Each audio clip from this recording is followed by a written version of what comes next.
Dear students, I am Dr. Zaman, one of the faculties in the Department of Anatomy, Calcutta National Medical College. Today, I shall demonstrate you the cerebrum. Here you see this is cerebrum. This cerebrum is divided into two equal parts by median longitudinal fissure. It incompletely divides this cerebrum into two equal halves. Each half is known as cerebral hemisphere. If we see cerebral hemisphere from lateral aspect, here you see, if you see from lateral aspect, here you see there is a sulcus. This linear area is called sulcus. The name of this sulcus is lateral sulcus. This part actually it is called posterior mass of the lateral sulcus. Now there is another important sulcus. This is called central sulcus. Here you see this is the central sulcus. This is the central sulcus. Here it stops. Central sulcus, it is starts more or less from the anterior and posterior end, and near the middle, a little behind the middle it starts, and it also extends into the inner surface, this surface. This is called central sulcus. Before that,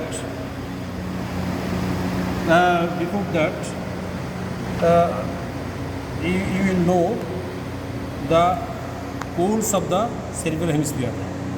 Here you see this rounded end, anterior end, is called frontal pole, and behind here you see this rounded end is called occipital pole. Similarly, there is another pole. Here it is prominent. This is the temporal pole. So these are the poles of the cerebral hemisphere. Now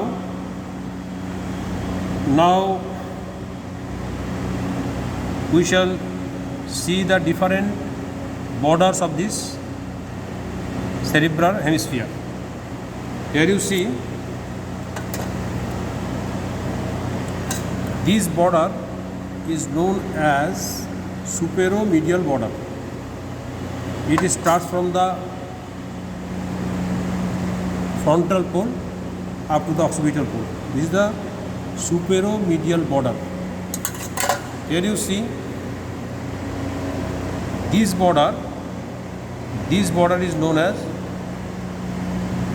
inferolateral border. This is the inferolateral border. Here you see this is the inferolateral border, and this surface is the inferior surface. Here you see this is the inferomedial border. So this is the inferomedial border, this is the inferolateral border. In between these two borders lies the inferior surface of the cerebral hemisphere. Here you see this inferior medial border is divided into two parts by these structures. This structure is the midbrain structure. So from anterior pole up to this, it is called medial orbital border, and here this part is called medial occipital border. Medial occipital border, medial orbital border. This is called medial occipital border. Now let us see the surfaces of the cerebral hemisphere. This surface from the superomedial border and inferolateral border, this surface is known as superolateral surface. Now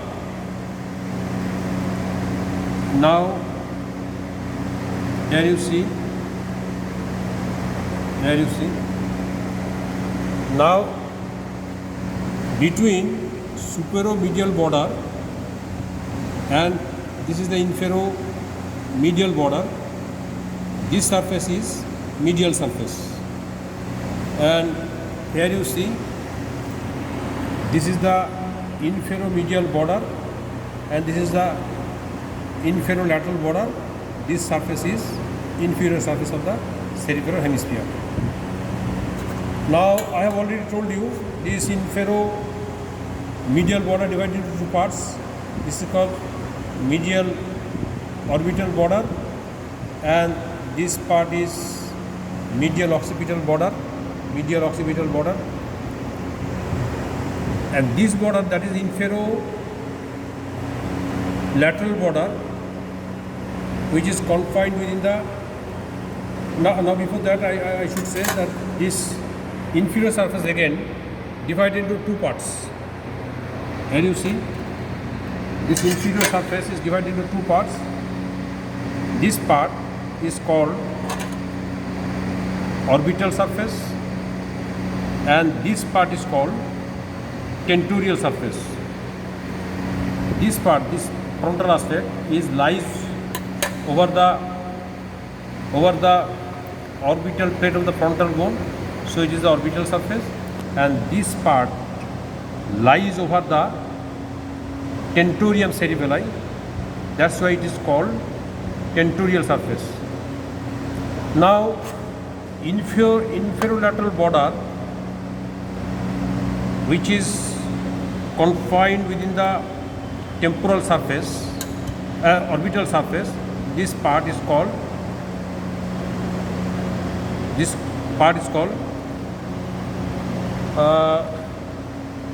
superior ciliary border.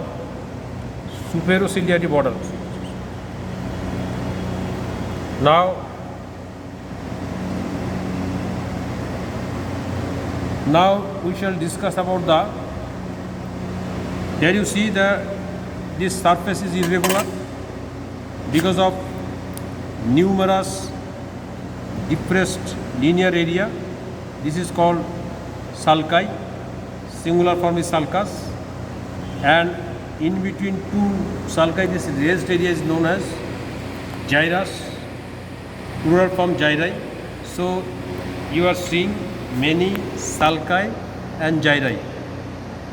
Now, for the convenience of description,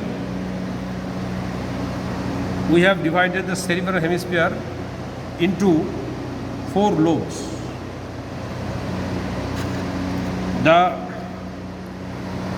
have already told you there is a central sulcus which starts a little behind the midpoint from the frontal bone and occipital bone. Here you see this central sulcus divided this surface. Anterior part is known as frontal lobe. Posterior part is known as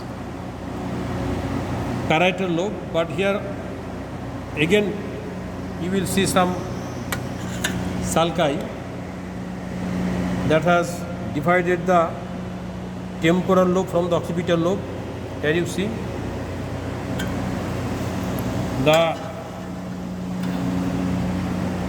see another important sulci that is called parieto-occipital sulcus. This parieto-occipital sulcus, and here you see there is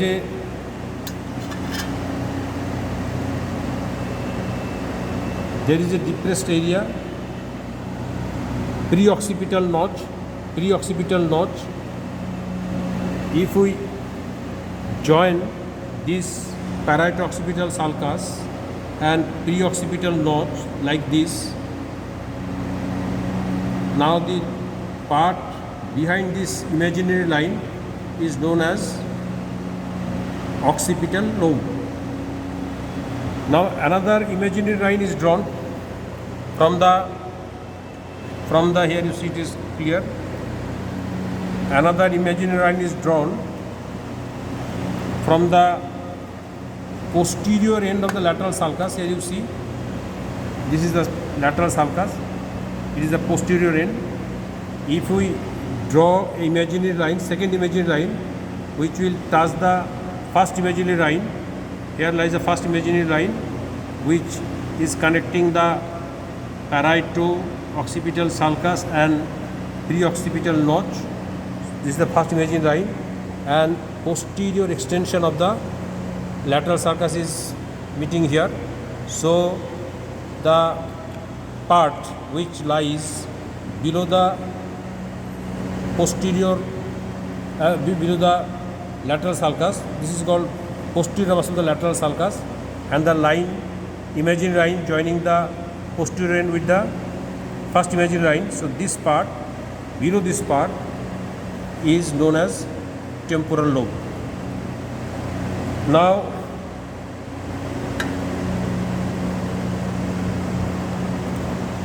let us see the boundary of the parietal lobe. Parietal lobe boundary is here, you see. This is the, here you see, this is, in this specimen you see,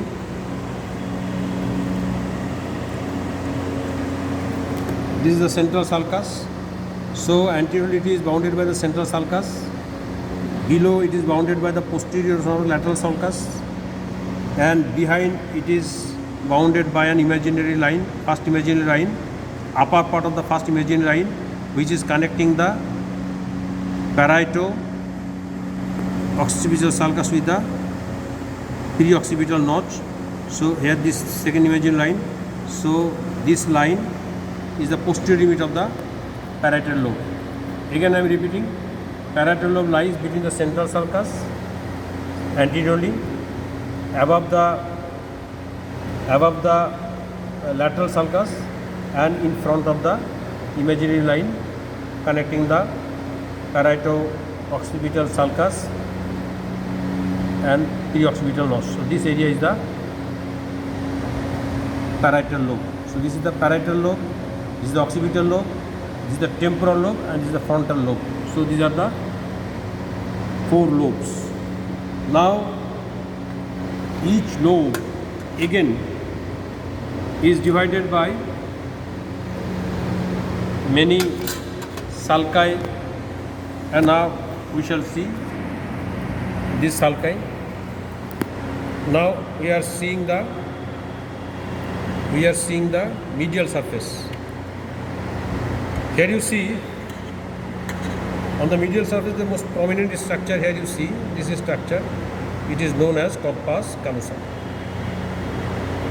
Corpus callosum. It is actually commissural fiber. Commissural fiber is connecting the similar area of 2 hemispheres. It is divided into genu, body, this is called body, and this is called splenium. So this is the genu, this is the body, and this is the splenium. On the anterior surface, medial surface, here you see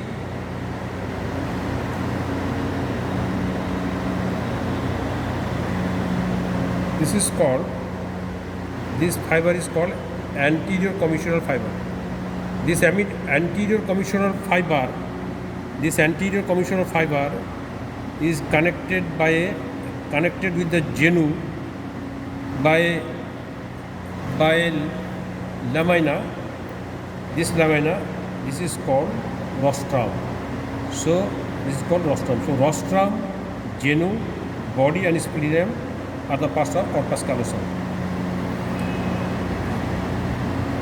Here, apart from the structures of the cerebral hemisphere, some other structures are coming into view. This part is known as thalamus, medial surface of the thalamus. Now, just here you see, above the corpus callosum, there is a linear depressed area, sulcus. This is called sulcus. This sulcus is known as the corpus callosum, so it is known as callosal sulcus.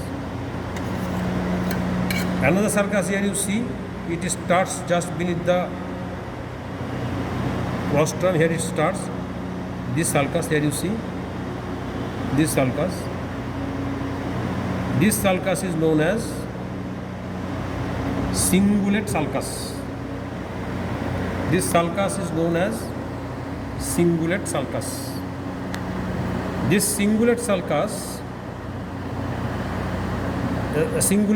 sulcus, and this is a callosal sulcus. In between two, this part is known as cingulate gyrus. Cingulate gyrus. Now,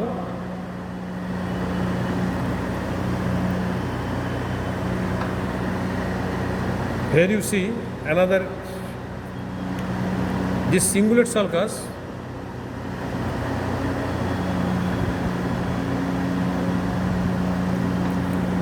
It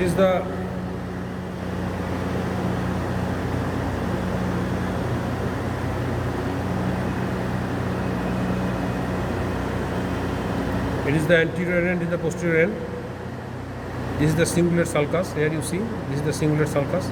This cingulate sulcus, here you see, has a split and encloses a part of the medial surface. This part is known as central lobule, paracentral lobule. I mean paracentral lobule. So, cingulate sulcus divides into two parts and encloses between two parts, paracentral lobule. Now the part in front of this paracentral lobule, this part is known as medial frontal gyrus. So major part is known as medial frontal gyrus. So this is medial frontal gyrus, this is paracentral lobule, and between the cingulate sulcus and callosal sulcus, in between two, this is the cingulate gyrus. Now come to another two important sulci on the medial surface. That is, this sulcus I have already discussed it. This is called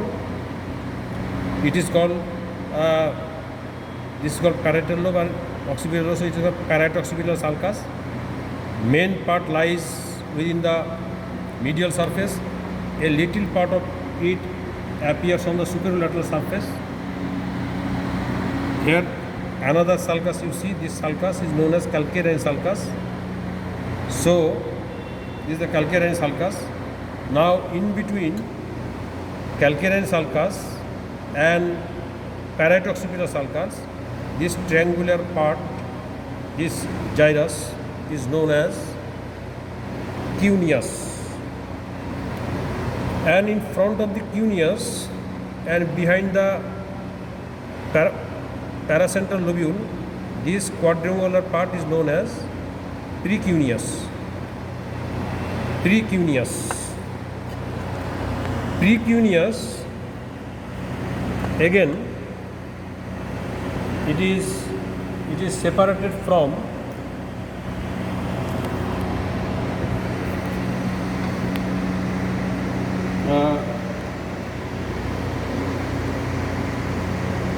here you see this quadrangular area is known as precuneus.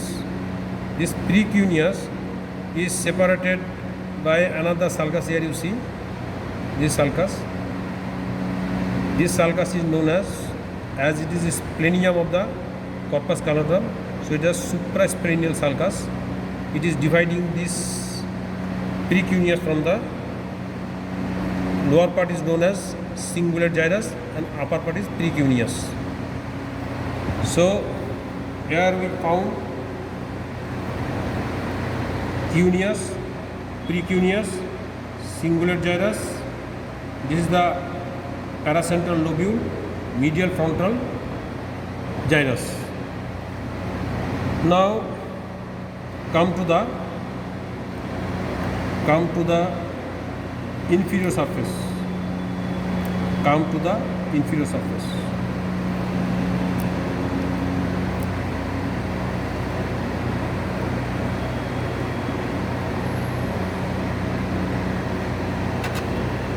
showing you inferior surface.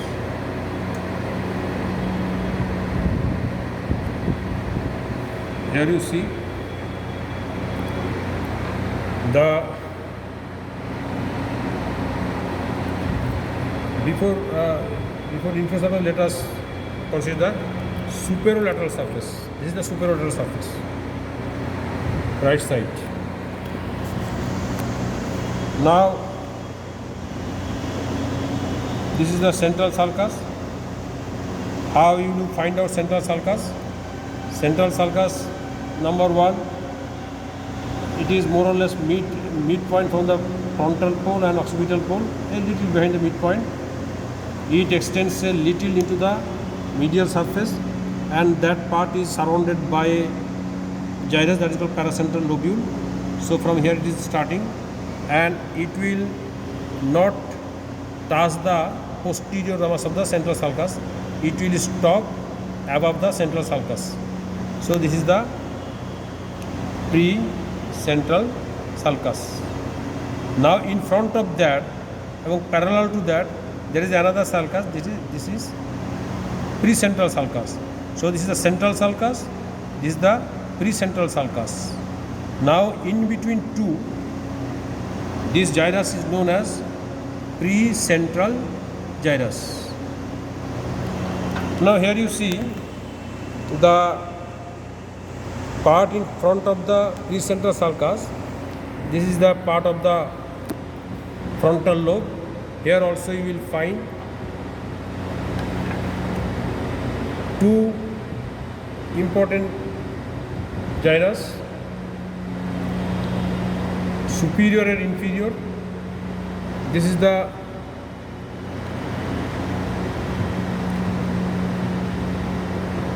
the inferior gyrus, inferior frontal gyrus, and this is the superior frontal gyrus.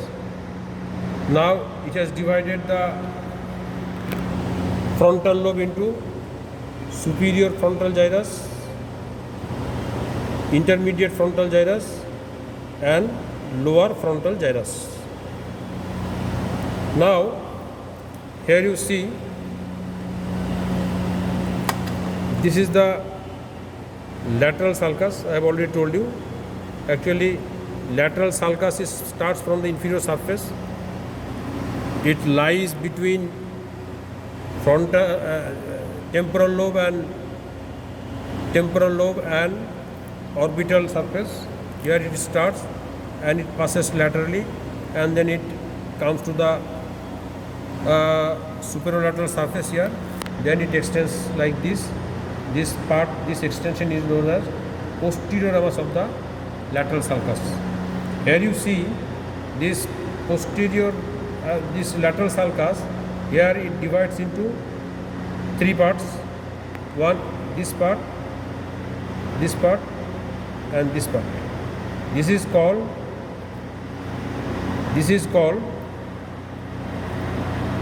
anterior horizontal, anterior ascending, and this is the posterior ramus. So anterior horizontal sulcus, anterior ascending sulcus, and posterior ramus of the lateral sulcus. This posterior ramus of the lateral sulcus, here you see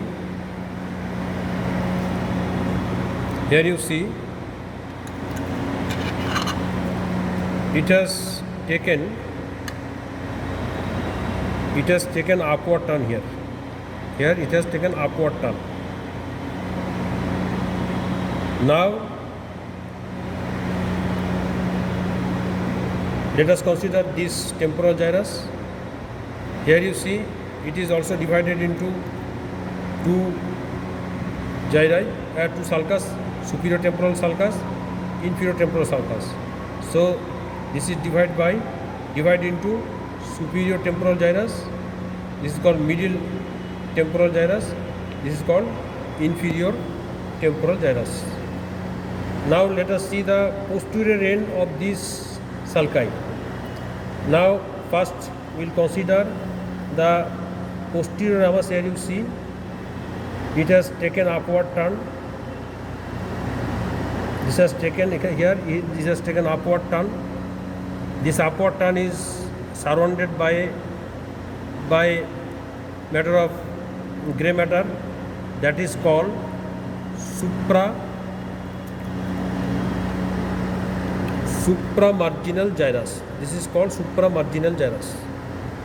Likewise, here you see this is the superior temporal sulcus. It is also taken upward turn.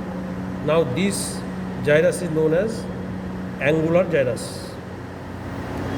Now inferior sulcus also has taken upward turn here. This gyrus, this sulcus is surrounded by or capped by or surmounted by another gray matter or gyrus, that is called arcus parieto.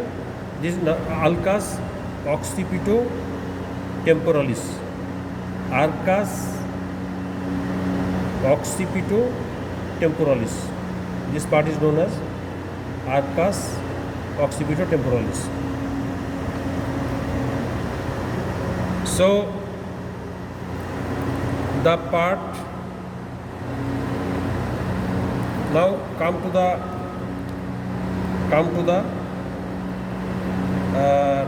temporal lobe, parietal lobe. Here you see parietal lobe. That area of the parietal lobe is, here lies the parieto-occipital sulcus, and this is the central sulcus. So this part is parietal lobe. This parietal lobe is again divided into intraparietal sulcus. Here you see this is the intraparietal sulcus into two parts, upper part and lower part. It is called superior parietal lobule. This is called inferior parietal lobule. Superior parietal lobule, inferior parietal lobule is divided by a intraparietal sulcus. Now this inferior parietal lobule, the supramarginal gyrus, angular gyrus, and occipito, arcus or occipito-temporalis, this part, all these three parts actually are the parts of the inferior parietal lobule. They are parts of the inferior parietal lobule. Now come to the occipital lobe. Here you see this is the occipital lobe.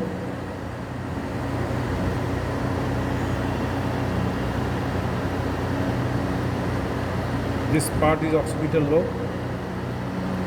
From the parieto-occipital sulcus up to the pre-occipital notch. Behind that, here you see there is a sulcus, lateral sulcus. This is the lateral sulcus. This sulcus has divided this occipital lobe into superior occipital gyrus and inferior occipital gyrus. Here another sulcus. Here you see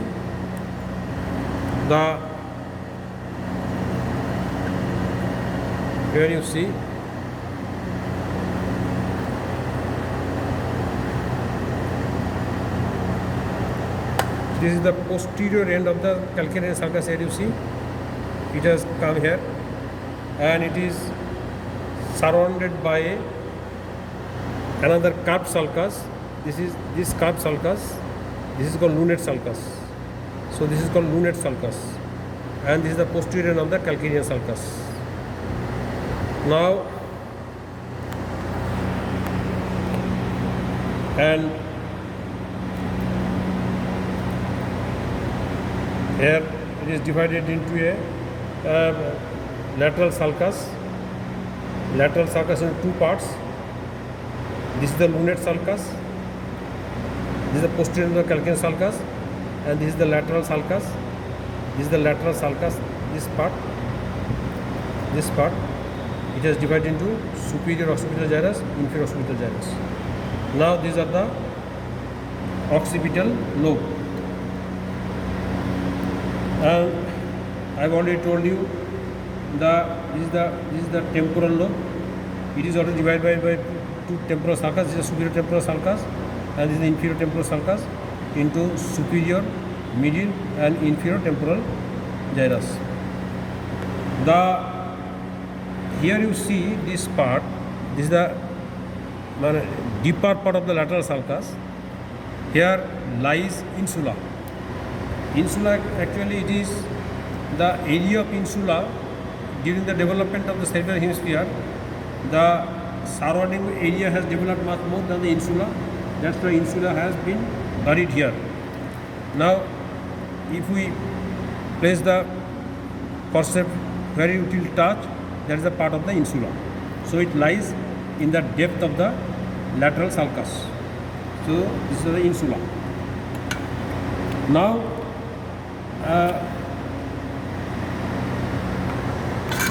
come to the frontal sulcus.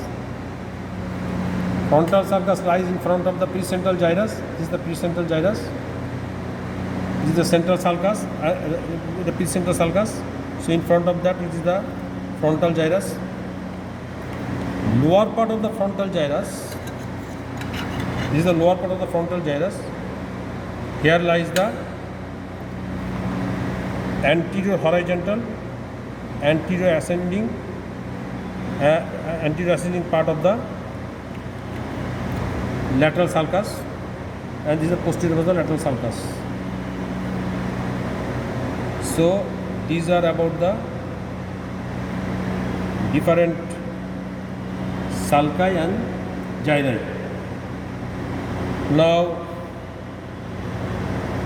next day we shall discuss different functional areas of the cerebral hemisphere. We shall discuss recent view as well as